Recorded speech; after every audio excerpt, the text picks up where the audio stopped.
Hey everyone, welcome back to our channel. Want to use Klarna with Apple Pay for easy, flexible payments? Here's how to set it up in just a few steps. When shopping online or in an app, choose Apple Pay at checkout. You will find it at tons of stores. Tap Other Cards and Pay Later options. Then select Klarna as your payment method.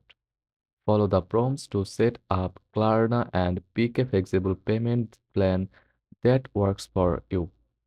Choose your preferred payment option, split it over weeks or months, all with Klarna's buyer protection.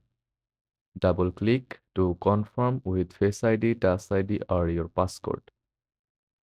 Now Klarna is in your Apple Wallet, ready for future purchases.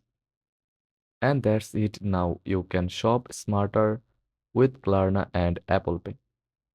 Hit like if this helped and follow for more quick guides. Thanks for watching.